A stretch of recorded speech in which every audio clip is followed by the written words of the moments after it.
Hi there, and welcome back to our financial literacy mini-series. Today I want to talk to you about investing in yourself.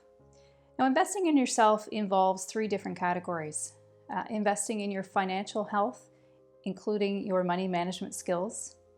The second thing is investing in your health and mental wellness. And the third is investing in your personal superpowers, which is your ability to earn an income and your ability to change your situation. So I want to start with our financial health. When we look at our situation, in our first segment we talked about setting goals and identifying where you are currently. The next step is to trying to figure out a way to move us forward. And I think if we start thinking about our future and planning for the things that we see in our future that we want to happen, we want to make sure that we're putting plans in place to make those things happen. So making sure that you're investing in yourself by setting aside a little bit of money for your future self, and also setting aside a pot of money for emergencies.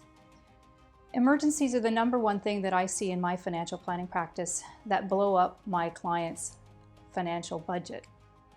And so if you don't have a pot of money set aside for those things that just happen to come up, I think that is setting yourself up for failure. So start building yourself an emergency fund, whether it be with $25 or $50 a month, just to start tucking away a little bit of money for those unexpected expenses that always happen. The other thing we talked about in our first segment was the need to set aside money for your planned spending accounts. So making sure that you're looking forward and planning ahead for those things that you need to set aside for the future. Now, when we look at planning for our retirement future, that is a project that we need to take on right from the beginning of our careers.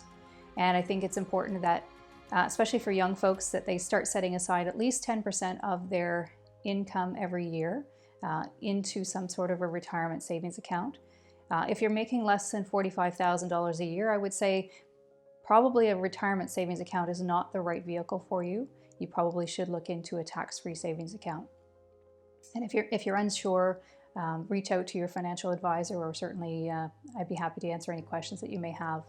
But using one of the either tax-free savings accounts or retirement savings accounts to set aside some long-term savings for yourself is essential. In order to retire with comfort, you need to start planning and setting aside money as early as possible. The other thing that does is it allows you to take advantage of compound interest. Now, compound interest is the ability for the money that you put away to then earn interest, and then your interest earns interest. And so that's the compounding effect of having your money working for you and letting the interest take on a life of its own.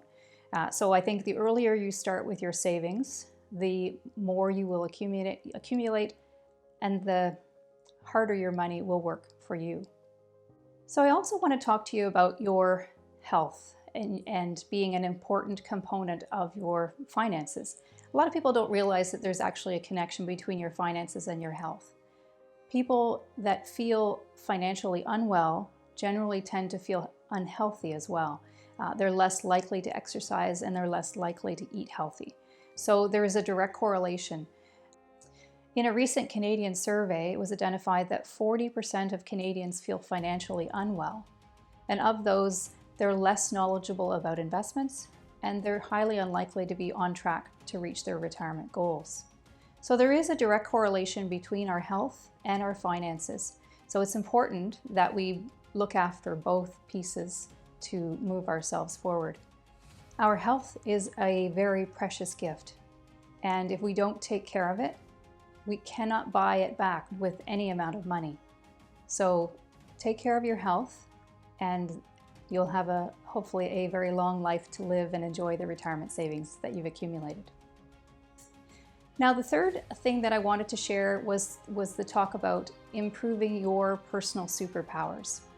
Your personal superpowers are your ability to improve your financial story. And I think that improving your personal superpowers is basically essentially continuing your learning. Although you maybe finished your formal education, it's important that you never stop learning. Knowledge is truly power. And so investing in yourself, in learning new things, new skills, new capabilities that can allow you to either ask for a raise or to enhance your business expertise if you happen to own your own practice. So it's important that we look at areas that we could then develop our own personal curriculum for areas that we could expand our knowledge and our expertise to take our skill set to the next level. And with that comes our earning potential. So I would encourage you to think about what it is that you could learn and areas that you could maybe spend some time to improve your future earning capabilities. So I'd encourage you to ask yourself the question, do you want to be average or do you want to be exceptional? So think about that when you start thinking about whether you're going to just sit on the couch and watch a mindless Netflix show, or whether you want to spend some time and actually invest in yourself and taking your game to the next level. The other thing I want to remind people is whether they're business owners or whether you're an employee, we all have two levers at our disposal in order to impact our finances. And those two levers are your income lever and your spending lever. So the income lever is your ability to increase your earning potential. And so when we talk about increasing our personal superpowers, our earning potential is what we have in our control. And so the ability to increase our income is critical. Now, if you're an employee and you don't have control over your income, sometimes people will take on a side hustle to improve their earning.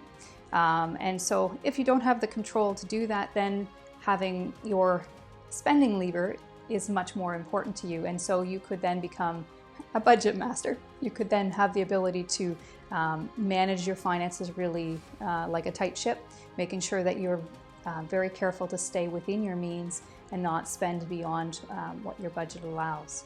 And so keeping in mind as you're thinking about your situation, your income lever and your spending lever, to make sure that you are taking advantage of the right one for your situation. So hopefully this segment of our financial literacy mini-series has been helpful. Please stay tuned to our next segment and we will share more tips and strategies to help you get your finances on track. Thanks for tuning in to our Transforming Your Finances mini-series. If you found the information useful, please share it with your friends and family or anyone else that you think might benefit from this. Thank you.